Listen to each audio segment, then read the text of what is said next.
I couldn't tell you anything about like record labels or anything like that. Dude, there's still some huge bands on Fueled by Ramen. Holy shit. They have 21 Pilots right now. Yeah, right. The Front Bottoms, Panic at the Disco, Paramore, A Day to Remember, All Time Low. Basically, all the people performing at We Are Young Fest. Yeah, oh man, when we were young or whatever. I wish I could go to that. I wish it was real, man. I'm 100% convinced it's not real. You think it's another fire? Oh, so many people think it's another Fire Fest thing. Well, it's really weird. I don't understand why. Like, tell me what's going on. Have you seen the poster? Yes, absolutely. I fucking creamed my jeans when I saw the poster. Have you seen the date? No. It's date? The date? The date. Singular. It's one day. It's supposed to be one day.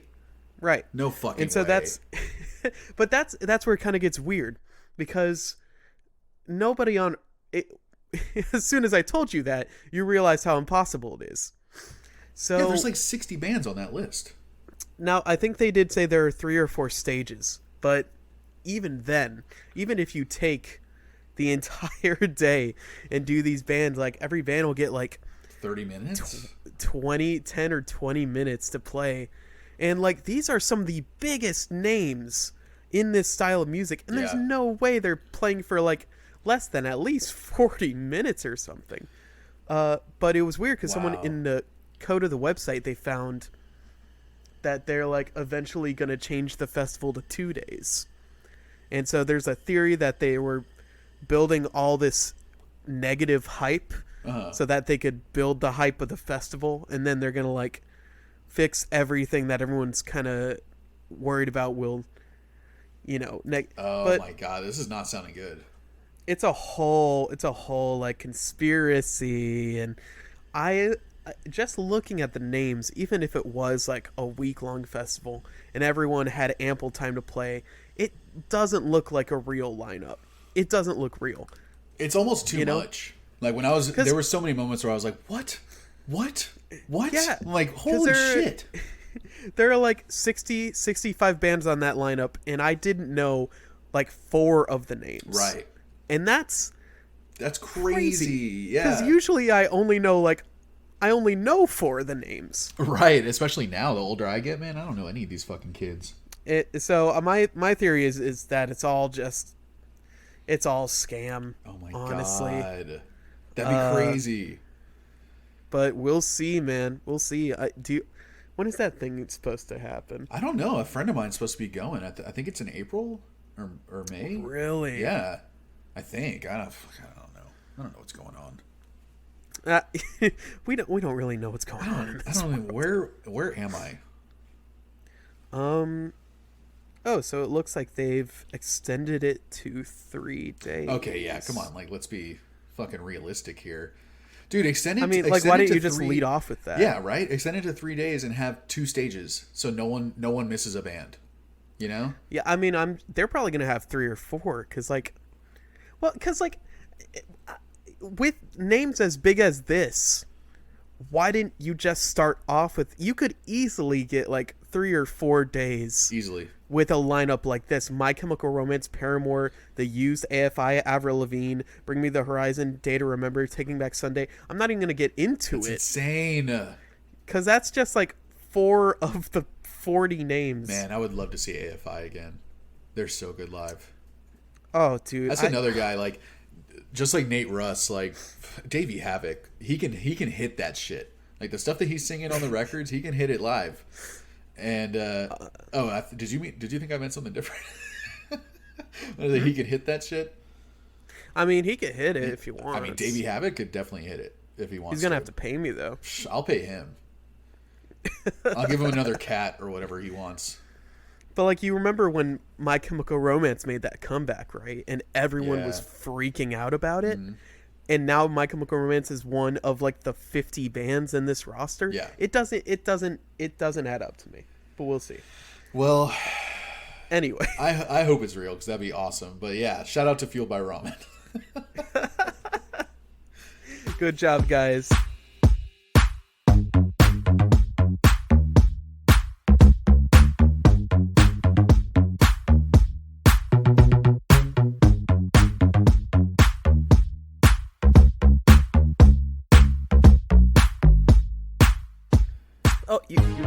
what though?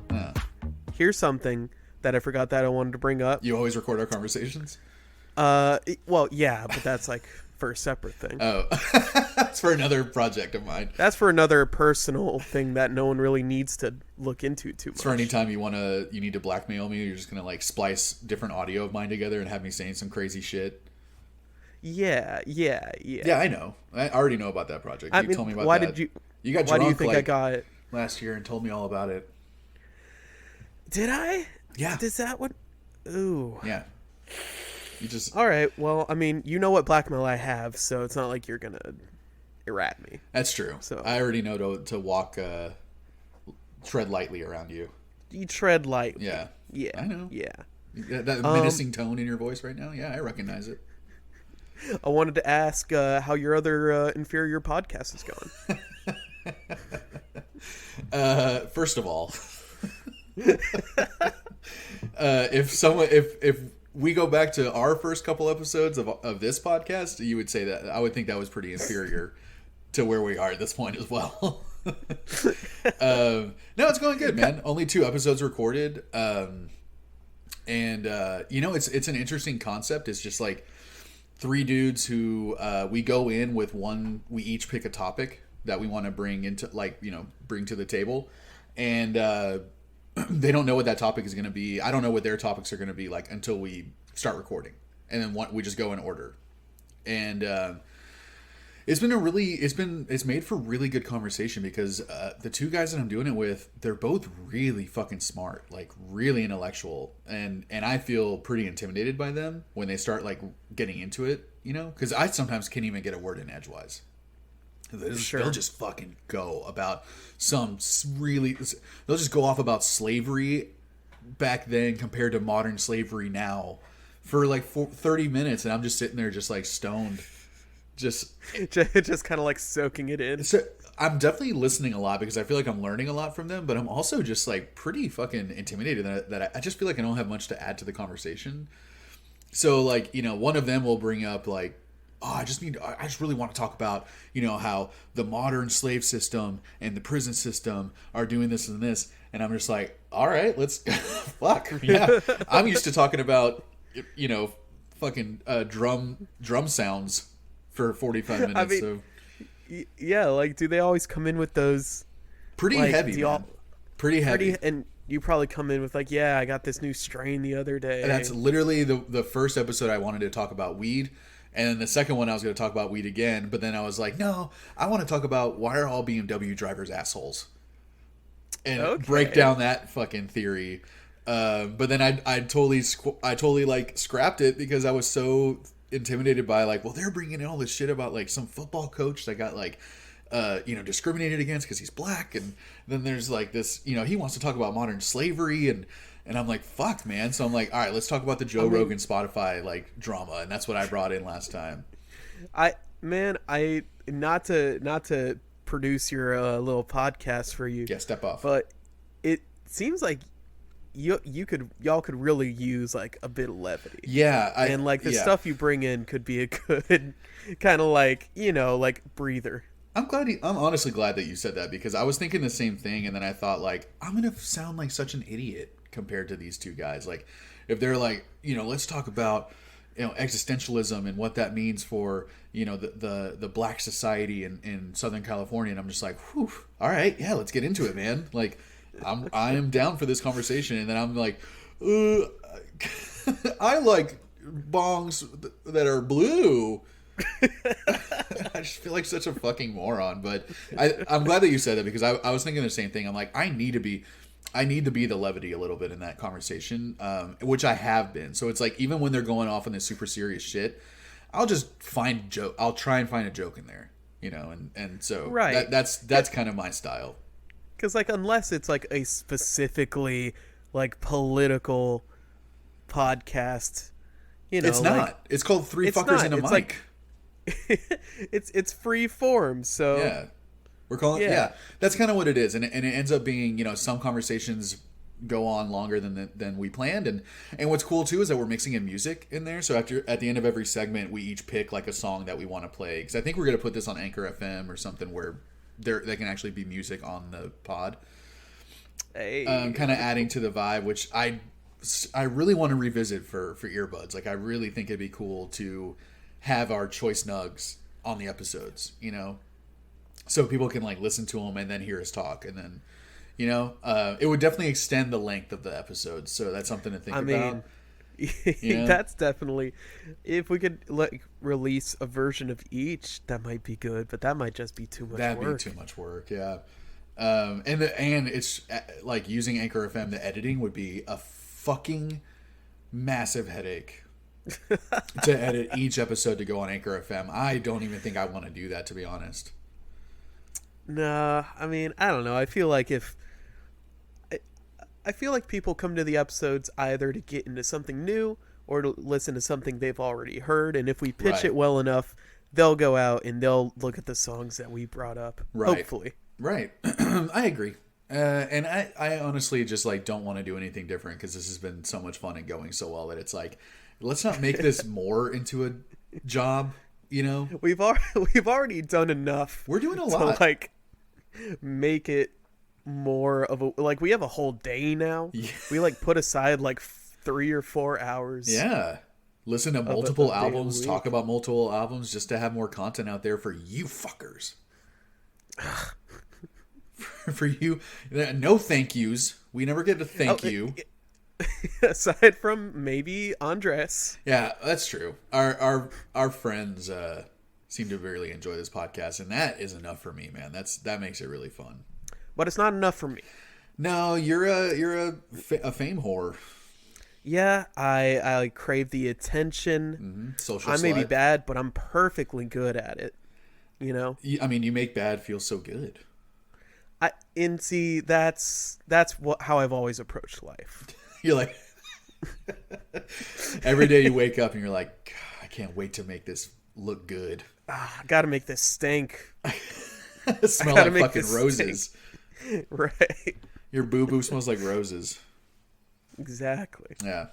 And speaking of stink, what's up, buds? Welcome to another episode of the Earbuds Podcast, baby. Earbuds. That's a show where we talk about very good albums for a very good amount of time as very good buds. I am your first bud, Brett Hard Planet Hanrahan. Joined with me, as always, is my buddy Lucas Easy Star Indracos. Hey, I'm easy. And I'm a fucking star. And hey, Bubba, you're a star. I'm a star. Don't let anyone else tell you different. I'm a star. And today we got a special episode. You know, this is the first time we've done this. Yeah. Not the last. No, Surely. We're going to be doing this throughout this year of 2022, the year of our Lord. We're going to try and bring albums to the pod that aren't so just fucking just to toot our own horns or just get excited to talk about one of our favorite records. Like there's a lot of anniversary records this year, a lot of like 10, 15, 20, Right. I think even 50-year anniversaries that we might be covering, and so this album was one of them, man. And wow, I haven't thought about this record in so long. Oh man, dude. I can hear the music, by the way, like if you're listening to it, or am I listening to it? I'm not listening to Oh, I'm just fucking stoned and I forgot I pressed play. So yeah, we're listening to Some Nights by Fun. Huge record when this thing came out, man. And I forgot that this came out so long ago. I think this is the 15-year anniversary. This is the 10-year. This is the 10 anniversary. Wow. 2012, which is so fucked up and weird because it seems like it was just a couple years ago that Fun hit the scene and kind of went on this blaze of glory.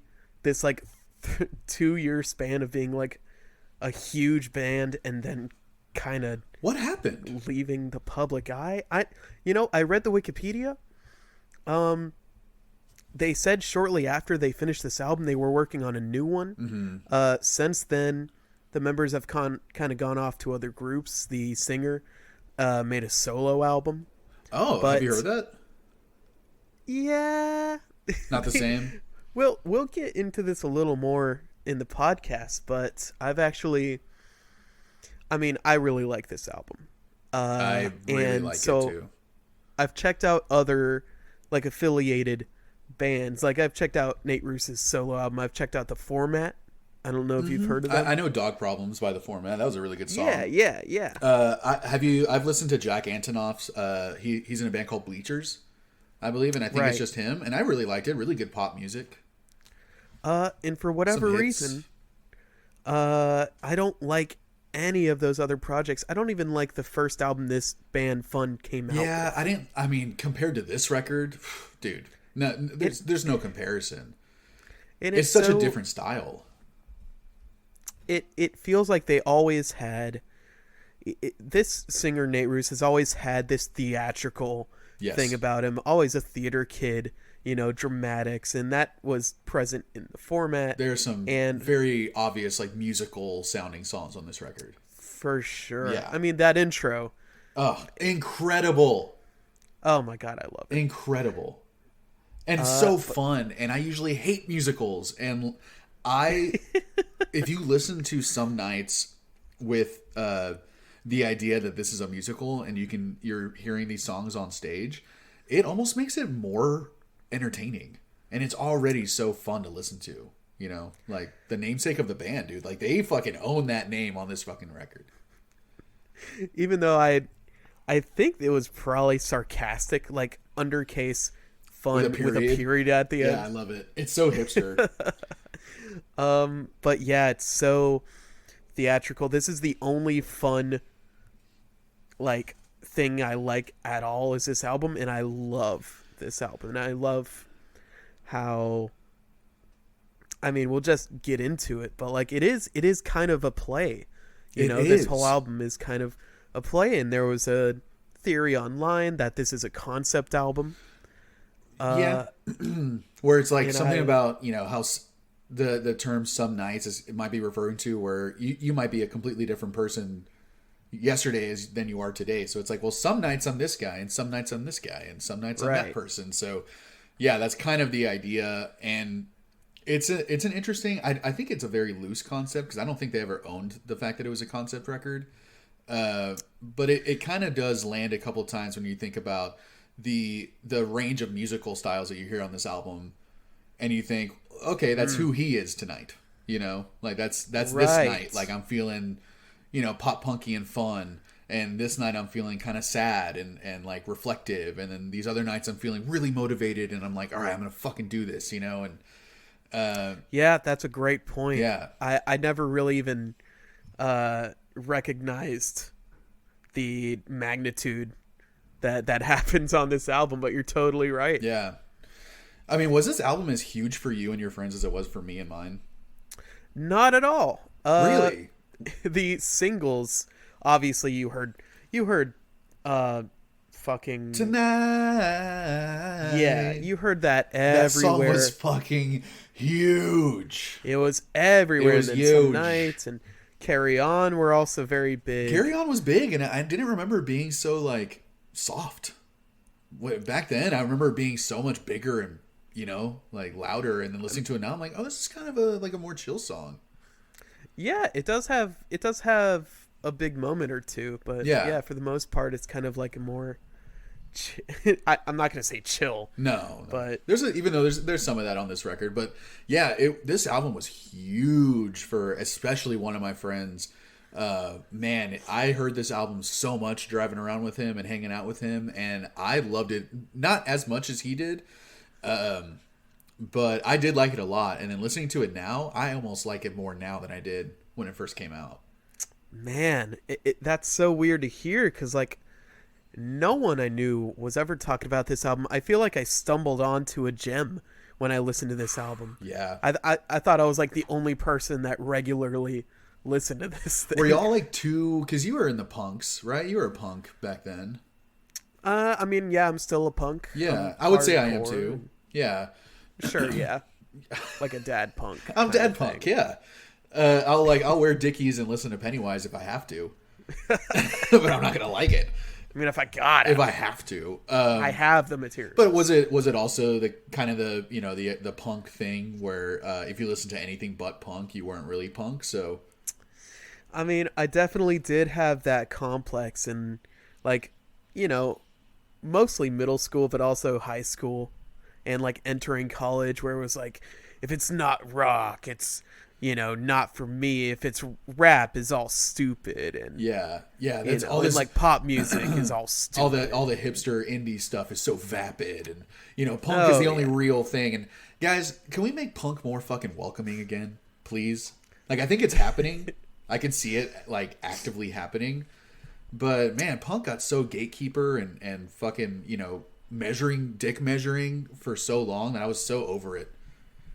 I mean, I'm lucky that I was always kind of like a milquetoast dude in our little punk scene. I was just wearing. So was I, man. I was wearing board shorts.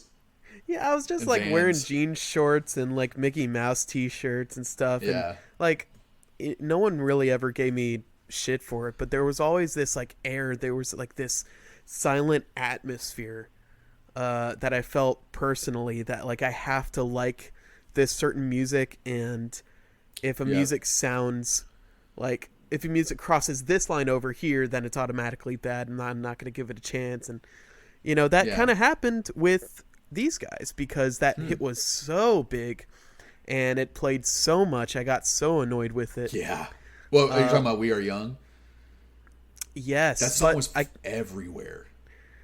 Luckily, I can listen to it in the context of this album. Oh, I for love whatever it. reason. I love it. Yeah, but it did get super old. But I wasn't listening to the radio. It just got old because my friend played it all the time. So it's like I as much as I liked the record, I was like, dude, I can't hear, it's all right or again. I'm like, can we stop listening to this song? But yeah, so you got kind of judged, because you get silently judged in any scene. You're being constantly graded. So if someone knows that you're listening to We Are Young, which is probably the biggest pop song on the radio at that time, they probably actively, were your friends like actively fucking hating that song, and then you liked it and you're like, God damn it. I mean, it's so hard to look back at those times, like, high school and college, because a big part of it was I was assuming things that people were thinking, and I didn't wait for people.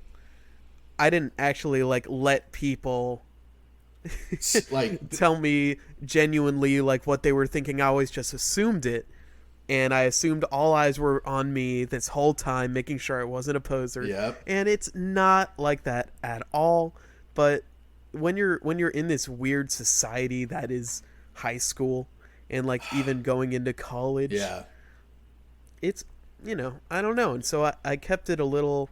All pop music I kept to myself. I never let anyone know I was into it. Sure. But it wasn't even until probably like, a couple, 3 or 4 years after this record came out, that I actually gave the album a chance. And when I did, I was in a much, I kind of like understood society a little bit more. Right. At that point, and I was able to like, I recommended it to people, and they're like, yeah, whatever. You're like, seriously, dude. Like, get over whatever prejudices you have or whatever, insecurities you have about listening to a pop record, and give this a chance. Because this album legitimately, dude, like, this is a bold statement, and you're used to me making bold statements, so I honestly want to hear your thoughts on, like, the first 4 songs on this record. The Some Nights intro, and then Some Nights, We Are Young, and Carry On. Is that some of the best 4 songs for an album of any record, like of so many records of the last like recent history, let's say in the last 20 years? What album has 4 songs, like the first 4 songs in a row, that are fucking straight bangers and all singles? It's a lot of people say about this album. I've seen a lot of people say that the album is good for the first 4 songs, and then after that it's trash. Right. I was surprised to hear that the Metacritic rating was only 60 on this album, and the main criticism I saw was that the second half of the record does not match the first. which I don't think that's I don't think that's very fair. But the song immediately after Carry On is kind of a jank transition. It is Into the next. It is not the song y'all should have had after that song. Yeah, but I, as much as I wish that they had kind of peppered out those first four songs throughout the record rather than had them all in a row like that. I mean, that is just such a strong, way to come out on an album, dude. That it's you're doing yourself a disservice while also giving people the best of what you got right up front. So it's like, I understand the criticism of the second half not being as good, but I genuinely like pretty much every fucking song on this record. Yeah. And I don't it's to me making assumptions about people again. My impression of this singer throughout his discography is that he's, always just wanted to be a musician who gets some success and maybe even fame in it. So it seems like this album, maybe they're like last hurrah, or that's what it seems like now in hindsight 10 years later. It does. They're like, we're just going to go all just firing on all cylinders. We're going to put all these amazing songs here. I mean, the Some Nights intro is fantastic, and then it goes into Some Nights, which is it's that song has given me goosebumps on a couple occasions. Yeah, just like a good Queen track, which is what Some Nights, and that Queen is just, that influences throughout this whole record with their harmonies and his fucking really strong emotional delivery on every single song. And Some Nights, like, yeah, definitely goosebumps worthy at times. And there's even some like Michael Jackson sounding stuff in there where he's like doing a little talking there in the middle, and man, yeah. And then you have We Are Young, which is won Grammy for Song of the Year in 2012. Right. They won 2 Grammys for this record. Best New Artist and Song of the fucking Year. Also won the Grammy for Most Underwhelming Feature in a song that I've ever heard. Yeah, who knew Janelle Monáe was on We Are Young until we fucking listened to this album again? Until we watched the music video and like, who is this person? What's going on? I had no idea until I was listening to this like last week, and I'm like, dude, Janelle Monáe, one of the she's a huge name in pop. She's not a small name. No, but back then she was 10 years ago. I mean, sure, but she still had a good amount of momentum back then. Yeah, for sure. Yeah, she was. I was listening to Janelle Monáe in 2012 for sure, but I still had no idea that she was on this song. But I mean, yeah, man, there's so much Queen, and like I even hear like Hall & Oates and Michael Jackson on this. And what's interesting is like a lot of hip hop I hear on this record as well. And Nate, the singer, is quoted saying that he was listening to a lot of hip hop while recording this, specifically My Beautiful Dark Twisted Fantasy by Kanye. Right. And so all that kind of mixed into the melting pot of a theater kid. Right. Where you have arena rock, theater, like musical hip hop, and then also pop punk, like on It Gets Better. But I would never say that it gets out of the realm of just like pop. No, it's all pop. It's all pop music. And oddly enough, I can hear the hip hop influences in there.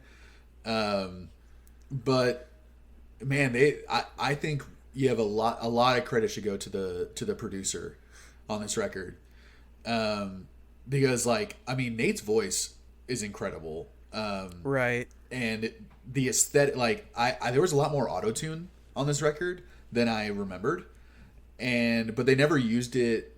They used it purely for aesthetics. Like, because he has an incredible voice, and I 100% believe he can hit those fucking high notes. Right. And it's so, like, goosebumps inducing. But I do think a lot of credit should be given to Jeff Basker, the producer. This dude, like, produced My Dark Twisted Fantasy. He was working with Kanye, or he was working with Beyonce at the time when Nate wanted him to produce this record. Wow. And he kept saying, I don't have time. I'm already working on a Beyonce record. And Nate, like, convinced him, dude, like, it needs to be you. Like, there's no one else that can do this but you. And he did it, and 2 Grammys came out of it. Like, jeez, I have to say, I would assume Jeff Basker had a lot of influence on this music, especially on the different. Every song has a different drum sound, or they'll have like synth trumpets. or they'll auto-tune his voice, or they'll do something like just really unexpected, and I have to think a lot of that is Jeff putting some work into it. And he took an album that, he worked on My Beautiful Dark Twisted Fantasy, which was the influence on this record, essentially. Right. So it's so cool that they got him to produce it, and what a fucking final product, Yeah. I mean, I wouldn't say it's hard, because I wouldn't say it's a very influential album at all. I haven't heard many people taking, I haven't heard many people trying to do what this album did, but I still think it's a fantastic album, even if it's not like the most groundbreaking thing either. Yeah, there's something that they're not doing anything that I haven't heard before, but I think the way that they're putting this stuff together is the first that I've heard before. Like on It Gets Better, where they're going like for the most part, and then once you get to the like all of a sudden like the starlight shining in the whatever that beat is. The like weird triplet thing going on, and it's like they do the combination of hip hop and pop punk is something that we're hearing a lot more now than we were 10 years ago. So maybe there is a sort of influence on this, Maybe, but I doubt if you talked. Like this doesn't. It gets better. It gets better. Doesn't sound that much different to a Kenny Hoopla or like a Jaden song. Yeah, but I feel like if you went up to Jaden or Kenny Hoopla and were like, "Hey, how big of an influence was Fun on you?" they probably wouldn't cite them. Ask them. You know what? I will. Yeah, fucking ask them, dude. Genuinely, like going back to Some Nights, I really don't think there's one song on here that I don't like. I mean, yeah, the first couple times, the beginning of It Gets Better is a rough sell. Yeah, it just kind of sounds sloppy and messed up. I used to hate that song. Back, when it first came out, I genuinely hated that song, and it became one of my favorites. And the bonus track, Out on the Town, is like, oh, it's so good. Oh, I didn't listen to the bonus track. I was thinking the outro, because Stars is such a good song. Yeah, I only listened to it because like every version of the CD I've run into has it. Oh, okay. So I just considered it a regular thing. Okay, yeah, I didn't listen to any of the bonus stuff. But aside from that, I mean, One Foot can be a little repetitive. I like it though. I like the hip hop vibe on it. Right, the beautiful dark twisted fantasy vibe. Totally. Like, and I love the melody of the verses is really catchy and fun. I mean, that's across this whole record. It's so fun to sing along to. Right. There's so many catchy choruses on this. It's like the only song I don't really like that much is Why Am I the One? But that chorus is incredible. Right. So it's like I don't like listening to the whole thing, but that chorus, like I have to sing along every time. Even if you don't like it, you can recognize like you can like feel this guy. Yeah. Yeah, Nate's... You can feel like that he really believes he's been struggling with a lot of stuff.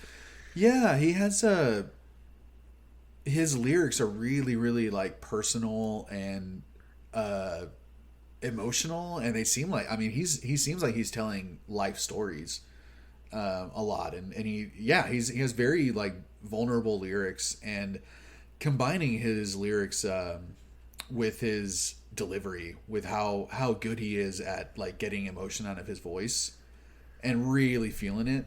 Man, there are moments where like I almost cried listening to this record, like, and it's weird. On one of those moments is on Why Am I the One, and it's just because I generally I don't really like the slower songs like that. But like I said, the chorus is amazing, and then when he goes, for once I feel like I'm right where I belong. Right. Like for once I feel like I am right where I belong is such a amazing line. And I was thinking about that line, like how many times have I thought that in my life? And it's so cool to think that I've thought that so many times in my life. Like, wow, I feel like I'm finally like, I feel like where I'm supposed to be. Like I'm right where I'm supposed to be right now. And it just made me reflect man. And it just like, it really, that line hits really hard. That's a beautiful thought, man. Yeah, and that's kind of, you know, this album gets that out of me, dude. There's so many lines, and again, like his delivery, it's just like Matt Embry, dude. Like the line can be such maybe a nothing line until you hear it saying the way that they sing it, and then it hits so hard. And there's so many of those lines on this record, and I really love it. Yeah, for sure. Yeah, and I love his lyrics, man. I think he's a great songwriter. Yeah, it's as you said, it's like very personal stuff that he's been working through, but it's not so personal that it's like isolating or anything. It's not alienating or like uncomfortable to listen to. You know? Yeah, it's still stuff you can relate to. Davis. Yeah, you can relate to Nate Russ's struggles, you know, just because so many of his songs are about either heartbreak or just like family issues or just figuring yourself out or, you know, getting through a tough time. There's so many, there's so many, like you said, so many relatable themes and topics on this album that even if you're not going through that shit, it's so fun to sing along to and belt it out and get it out of you because like you've been through it, you know, you understand where he's coming from on all these songs. Yeah, right. And I just stumbled onto All Right. Oh, so good. I wrote in all caps, these choruses, man, on All Right. I'm like, come on, dude. It seems like definitely the song that everyone is like screaming their lungs out to at the bar. Crying. When like... Yeah, crying, like when the band plays it. Oh, yeah. It's all, I got nothing left inside of my chest, but it's all right. So fun. The only thing I don't like is that little hiccup drum beat, but even that grew on me because it fucking works. Yeah, it's kind of a weird... Yeah, it's like an off beat, and it's like... It's definitely not what I would have done. It's but very they weird. Did it, and it works out well enough. It does. Yeah. Man, it's like, I'm so curious what your fucking choice nugs are. You want to fucking get into them then? I think we've said what there is to say about the album as a whole. I got nothing else. I think we've said one or two things that relate to the album. I got nothing else inside of my chest. If you do, you can say it, bro. We'll talk through it. Well, all right. Let me get to my first nug. It is time, it is time, it is time for choice nugs. It is time, it is time, it is time for choice nugs. Which is going to be All Alone. It's a great song, dude. I love the skippy beat. I love the part of the song where like the girl vocal comes in who is uncredited, by the way. Yeah, I was wondering about that.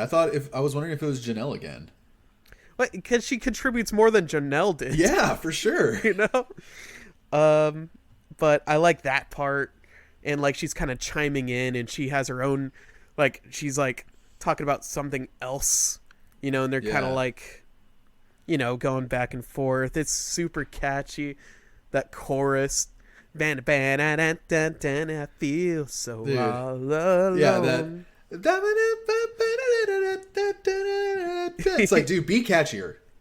It's almost cheesy how catchy it's so cheesy and it's so fun. I mean, the whole thing, that hip hoppy beat, it's like that's not a hip hop beat for a rapper. That's a hip hop beat for like right. That's like Sugar Ray or like even The Offspring. Like I could hear The Offspring playing that same chorus that ding ding ding ding ding ding ding ding ding ding ding ding ding. Right. Just like I love the harpsichord sound and stuff and the fake trumpets. It all is just so cheese and perfect. And then then that bridge happens where it kind of gets a little like there's like a tiny little distorted guitar in the background and God I know she'll pray on I know she, which is another singer that I don't think is Nate. Does that like one line where he's like, God, I know she'll... Yeah. It's probably Jack. Yeah, I assumed it was just another dude in the band. Yeah. Dude, yeah. All Alone is just like, write a catchier chorus. Right. Come on, dude. Like, come the fuck on. Come on, man. It's not fair. I mean, it's another, like, you know, there's only been one or two albums that we've talked about that have made me offended by how catchy it is. I'm like, I take it personally, like how good they are at writing a chorus. I'll tell you, it's been more than a couple times that this, like, a section of one of these songs got stuck in my head at work, and I could not pry it out. Dude, I was listening to it earlier on, like, just on my computer speakers while, you know, me and Christina were hanging out, and she was like yelling shit from the other room, being like, "Oh my god, that reminds me so much of Kanye," and it's like, "Oh, I forgot this song was on there," and you know, and I'm just singing along to every single song. And right. All Alone is definitely, like, it's so fun. It's the whole album, but yeah, that has to be, all of these songs are going to be someone's choice snug. I'm convinced. Right, and even if you can't actually sing them, it's so fun to sing them. I went for it. I go for it every time. Oh, I don't leave anything back. Yeah. Like on Carry On, that fucking line where he's, how does he go? Where he's like, and I like to think I could cheat it all, and I for the times I've been cheated on. That's such a musical thing. You know, just that one part. Yeah, it sounds like like it's from Les Mis or something. What's that song by Styx? Oh God! Like, oh mama, can you hear for my life? That one? No, it's the one, Sail Away. Come sail away. Yeah, that's what Carry On is. Sail away. Carry On is Sail Away.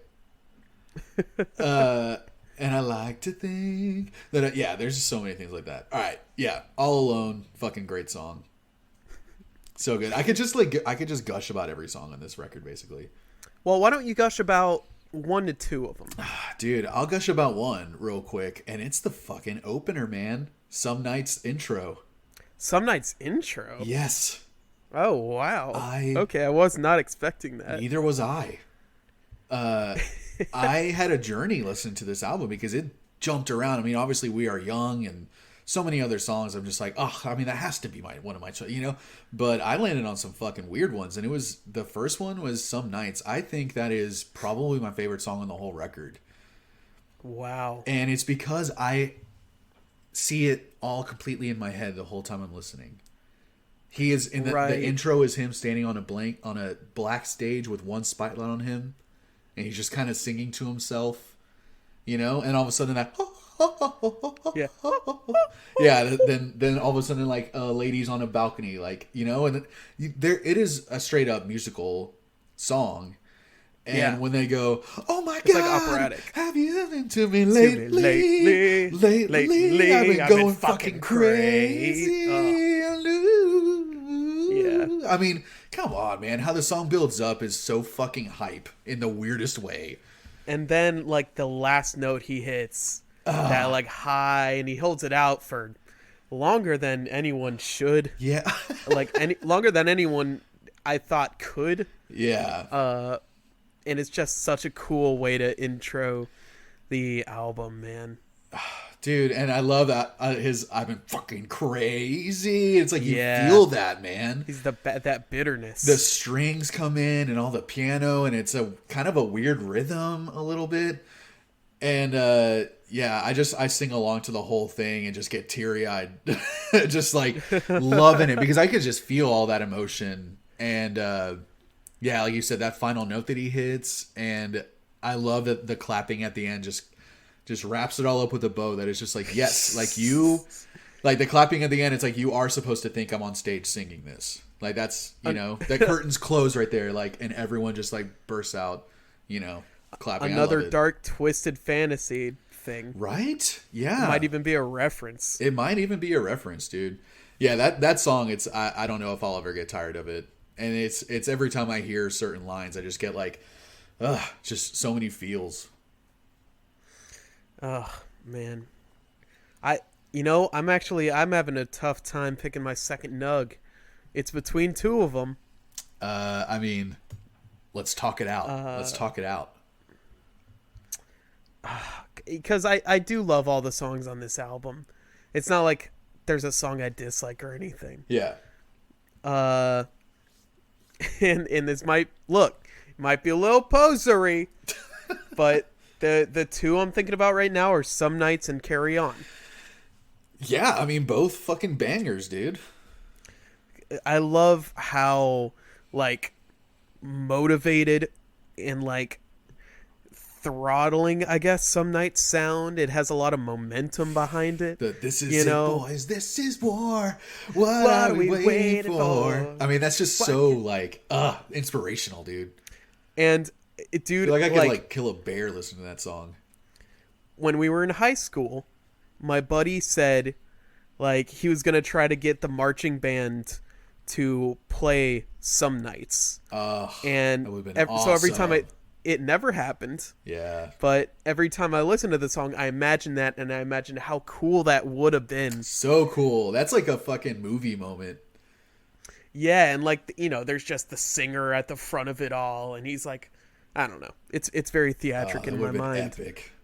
But then there's Carry On, which is a little slower, it's a little more somber. Yeah. But it's a little more personal. Mm-hmm. And I feel like I connect with the lyrics a little more. And I like how it builds up, you know, and it does eventually reach this big, you know, moment. And gosh, yeah, that's a tough one, dude. I mean, I have every song is an honorable mention, so I'm not even gonna go through that for me. Literally every song except "Why Am I the One." Every song is an honorable mention. So yeah, Some Nights and Carry On are fucking amazing, dude. You know what? I'm just going to go ahead and decide because this is where my heart is at the moment. I'm going to go with Carry On. Yeah. Yeah. Yeah, man. It's almost more inspirational than Some Nights for a totally different way, right? Right. Yeah. They're not manipulating your emotions with rhythm and you know, structure in that way. They're manipulating our emotions with their lyrics on this one. Yeah, and it's just the instrumentation of this track is interesting. Yeah, they have like a melodica in there, kind of like a sea shanty type vibe to it a little bit, right? Yeah. Like this is one I could picture like a lot of like people swinging, you know. Yeah, and you're sinking like a stone. Carry on, right? Oh Like, man, I could see that in like a medieval pub or whatever, dude. And then you have that, and you like to think I can do Yeah. and you're like, so good. So that is my second nug with a very close Some Nights. Yeah. In third place. But let me ask you, sir, what is your second nug on the record? I feel like this is going to surprise you even more than my first one. Because it's the one I fucking hated on the record until I started listening to it again, and it gets better. Really? Yeah. It's so weird because it's one of the worst intros on the record. It's a rough sell. It's a rough sell. To get past that first 20 seconds, I think is asking a lot. But once it gets to the fucking do do do do do do do do do do, that's and then this is really happening. That's so with catchy. Whatever that like effect on his vocal is. Yeah, it's almost like they doubled up the vocals, so it's giving like a weird like phasery effect. And it's got like a little fuzz or something on there. Some sort of fuzz, and that guitar, just that dry. It's very like post-punk, pop-punk, you know? And it's just so fucking catchy. And I love that they go back to the pre-chorus almost. It's just like they're breaking it down, and then they pick it right back up. Like in the chorus, it's one that I think if I was a drummer, I would have the most fun playing this song. This is probably the funnest song on the record. If you were a drummer, and a guitarist, that like right. It's so easy and simple, But then I love like second verse. They have the really nice synthesizer pan synth stuff playing underneath, and there's something very like very adolescent about it. I know what you're saying. I don't know how to put it into words though. I don't either. It's like, not childish. It's got like a youthful kind of energy. That's what it is. It's youthful. If I was 15, 16, this is one I would be like driving my Toyota Matrix, just like drumming on my steering wheel the whole time, you know, just like singing at the top of my lungs. Because when you're a teenager, man, how many times do you have to hear it gets better? All right. Like I feel like that's when people hear that most in their lives is when you're a teenager and you're just like, God, I just can't figure anything out. And it's like, hey, it gets better. And I yeah, there's something very fun and youthful and adolescent about this song, and I almost like how stupid and simple it is, but I still don't really like the weird triplet beat. But it's still one of my favorites. I could definitely see what they were going for on that, and I can kind of, I don't know, change it a little bit in my head to make it a little better, but yeah. I mean, that beat in particular, I really do like the rest of the song, and maybe it sounds youthful and innocent for a reason, because there are a lot of kind of cynical, themes on this album. Yeah. And I feel like you just don't hear that a lot in music. At least I don't hear it a lot in the music that I listen to. A positive message, and like on the nose, so positive too that normally I would hate it.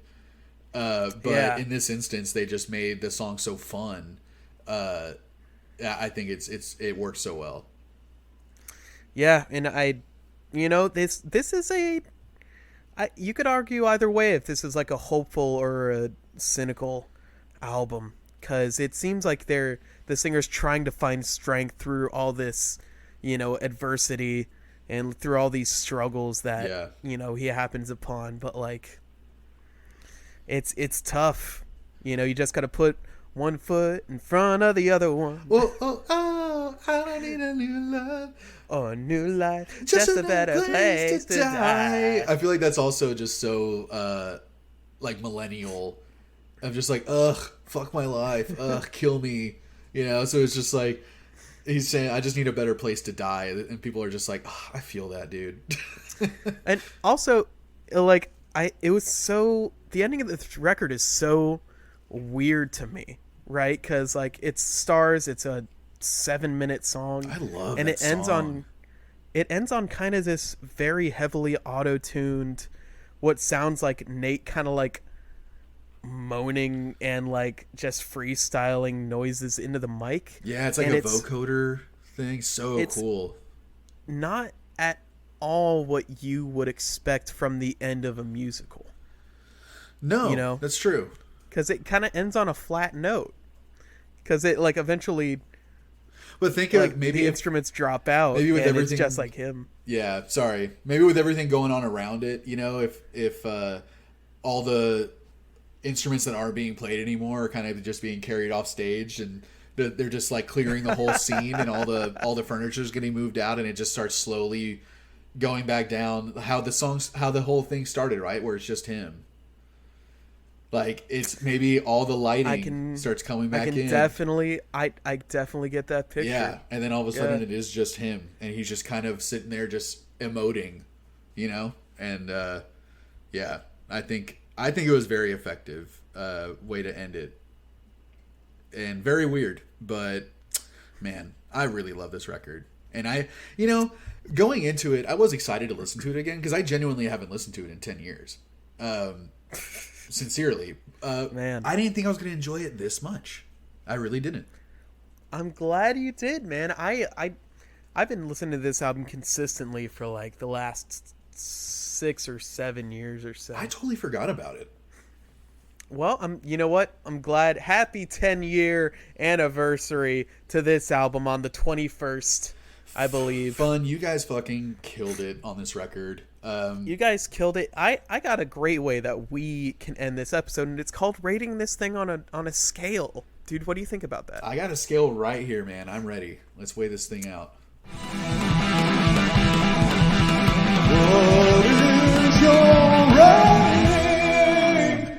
All right. Well, I'm gonna add, a little bit of catchiness, a little bit of hip hop, a little pop punk. The weights, the scale's starting to get up a little bit. I liked this album a lot when it came out. I was overexposed to it, like many people were. Sure. Still really loved it though. Haven't listened to it in 10 years. Went into this thinking this is gonna be fun, reminiscing again. But I really only listened to the big songs on this record. I mean, I knew a couple of the other ones, but the ones that really stuck with me were, the singles. And going back now, I just have such a deeper appreciation for this record. I love the theatricality of it and the musicality. I love how they blended in so many different genres. Nate's voice is incredible. I mean, yeah. It's almost can't be understated or overstated. I mean, I really need to hear more from him. And it's a bummer that they didn't really do anything after this album, but if this is the last thing that we get from Fun, like, it is a great way to go out. So I'm really honestly surprised at how high I'm going to rate this, because I didn't think I was going to like it this much. And I'm going to give it like an 8.5. Wow. Okay. Honestly, like, I see this as, just like we were saying on the Royal Blood episode and on a few other, just a really good album is structured really, really well. And I'm realizing that more, the more that we do this, and this record is structured so perfectly. And even if it is a loose concept album, it lands.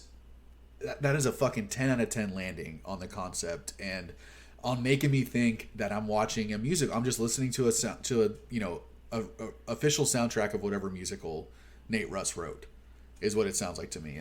And I love it. I love the vibe. I love the whole thing. Dang. So 8.5. 8.5, man. From the big man over here. And this wasn't even on like either of our lists to check out. Like, I remember when we first talked about this, I think you said that this album would have been one that you would have brought to the podcast anyway if you had thought about it. Right, yeah. I mean, I'm sure I did think about it, but I was like, I don't know if it's... we might as well get into my ratings, because this is going to be a part of it. Yeah. That this album is kind of hard to place, because it is unique, and it's... it's one of a kind, but it's also not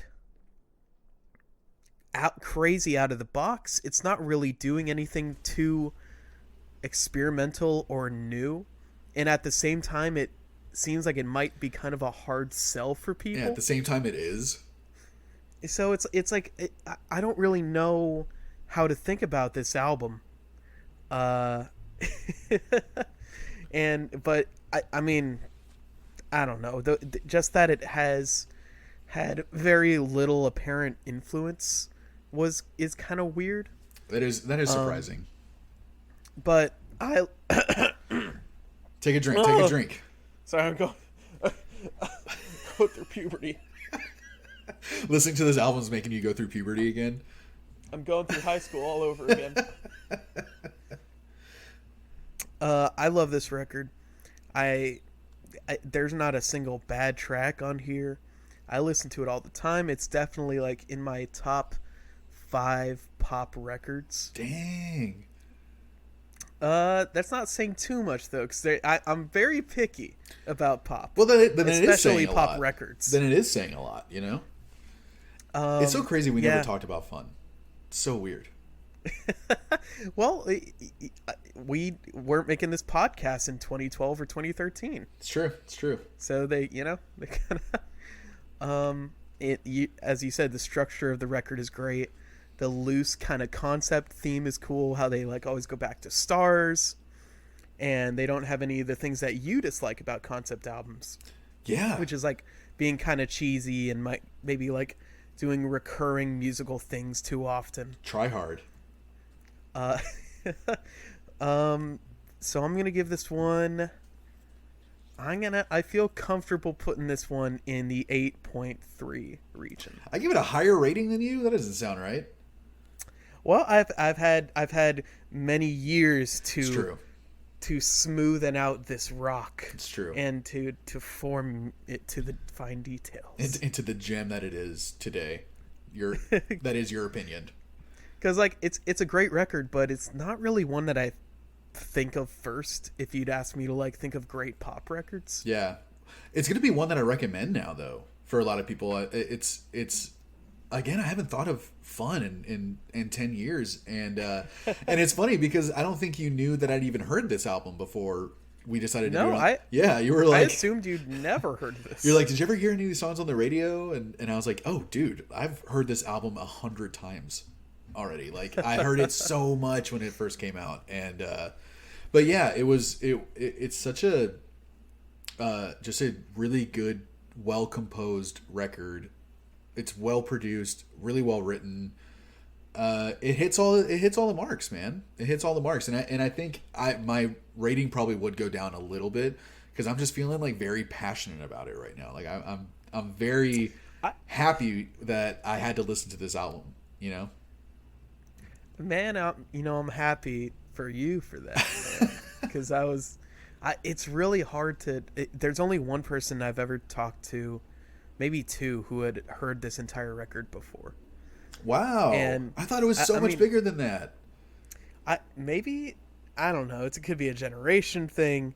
They both liked it, but it's just hard to know the consensus on stuff like that when you don't really do any like research into it. It makes sense though, because like I'm what, 7 years older than you? I thought it was like 15. So you were born in like the 70s, right? I was born in 1987. Okay. Were there still like computers around then, or no computers? We were still just playing with rocks. Okay, right. You like sticking hoops Crack and rocks. all that stuff. Right. That was big in the 80s. I heard that was huge. Dude, they were so cheap. Like, that's all. I just played with them all day, like marbles. And dude, we have Ronald Reagan to thank for all that. Thank you, Mr. Reagan. Yep. But yeah, I think it honestly was like, because I'm 1,000 years older than you, that the people my age, this is probably way bigger. I feel like I could ask anyone that's like 30 or above if this album was like huge, and I bet I would get a lot more yeses than what you did. I mean, I don't know, man. Hey, I got an idea. Why don't you tell us what y'all thought of the record? Like, what did you think about it when it came out? If you listen to it again recently, what do you think about it now? Do you like it? Do you like it more? Do you like it less? Do you not like it at all? Why don't you just tell us? Why do we have to pry your fucking teeth open? I need to know. To get an opinion out of you. I need to know. And look, you can tell us on Instagram, EBPcast, Jean-Luc Guitard, Brett Hanrahan. You can tell us on Podbean, iTunes. Fucking so many places. YouTube. Text me. My number is 555. Text. Yeah, what's the address real quick? 555 text. That's your home address as well? Yeah. All right. Yeah, so 555 text California. Mm-hmm. Go ahead and ship it. They'll know where to put it. Just ship us. Just ship us. Do you guys ship us? Do you think we're your OTP? Yeah, come on. Am I your main? Am I your main? I just want to be someone's main. Here's the thing that's been the most disappointing about this podcast, and I feel like I say this every episode, that I bring a new disappointing thing about this podcast. Yes, yeah. But there's like no fanfic. There's no fan art of us like kissing. Yeah. You know. Y'all know what we look like? You know what we look like. You know what we're trying to do with this podcast. Come on. I need some. It seems like a failing on your part. I constantly look up Earbuds podcasts on DeviantArt and nothing comes up. Right. So it's always really disappointing. But thank you all for listening. Hey, thanks, buddies. Brett, what would you rate this episode? I rate this episode at 8.5 out of 10. I'm gonna rate it an 8.3, just a little lower. Just didn't like it as much as me. You know, there was a couple things I said. I don't know. Right. I'm my own worst critic. You're your own worst enemy, yeah. Good song. Maybe we should talk about Lit on the next episode. Oh, I was thinking Less Than Jake. What is it, like the... Because I'm my own worst enemy. Oh. See, that's the generation gap. There you go. There you go. All right, buddies. Thanks for listening. Brett, was this good? Lucas, this was good. This was good. Bye, buddies. Bye, y'all. And 3, 2, 1. Now. Stop. Stop now.